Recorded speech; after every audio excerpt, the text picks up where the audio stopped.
నేను అన్న మాటలు మళ్ళీ రిపీట్ చేస్తున్నా, ఈ సినిమా ఇండస్ట్రీ ఊపిరి పీల్చుకుంటుంది మళ్ళీ అనే ఆ టైం వచ్చింది అనేది నేను ఖచ్చితంగా చెప్పాను. అలాగే నేను చెప్పింది రామ్ చరణ్ ప్రతి షాట్ సిక్సర్ అని చెప్పాను. నా character one of the best characters, maybe the best అని కూడా చెప్పాను. ఇప్పటికే అది చెప్తాను. So I'm sticking to that. So ఏమైంది నాకు అర్థమైంది ఏంటంటే వచ్చి ఫస్ట్ ఆఫ్ ఆల్ ఈ సినిమాలో ఒక ఆట ఆడాడు, పోరాడాడు, గెలిచాడు. కానీ ఇవాళ ఇండస్ట్రీ అనే సినిమాలు కానీ ఎట్టా ఉన్నాయంటే గెలిచిన తర్వాత కూడా మళ్ళీ పోరాడాల్సి వస్తుంది. మళ్ళీ పోరాటం జరుగుతుంది. ఈ పోరాటం ఎక్కడ జరుగుతుంది? Opposition's, negative people.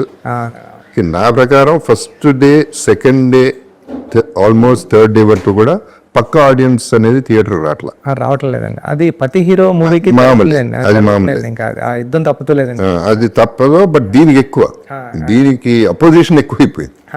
ఏదో నెగిటివిటీ అది కావాలనే చేసేవాళ్ళు కూడా గ్యారంటీగా ఉన్నారనేది ఇవాళ అర్థమైంది. సో నేను డిసప్పాయింట్ అయ్యా. నా ఎక్స్పెక్టేషన్కి వెళ్ళలేదండి beginning. But by the day ఏమవుతుంది, మీరు రివ్యూస్ మనం చూసినా లేకపోతే రియాక్షన్స్ చూసినా ఫస్ట్ డేకి, సెకండ్ డేకి, థర్డ్ డేకి మారిపోతా పాజిటివ్గా అయిపోతున్నాయి.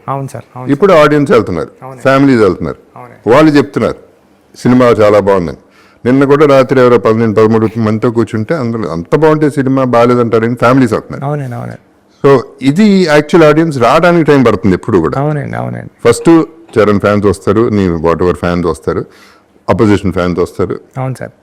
90% ఇండస్ట్రీ వాళ్ళు అవ్వచ్చు, బయట వాళ్ళు అవ్వచ్చు, పోవాలని కోరుకునే వాళ్ళు వస్తారు. చాలా మంది నెగిటివ్ దీంతో వస్తారు, ఓవర్ ఎక్స్పెక్టేషన్తో వస్తారు. రకరకాల ఫ్రేమ్ ఆఫ్ మైండ్ వేరే రూమ్స్ లో ఉంటారు. ఈ విజువలైజేషన్ వేరు, అక్కడ విజువల్ వేరు. దీన్ని మ్యాచ్ అవ్వాలంటే it's not easy, especially for these kind of films.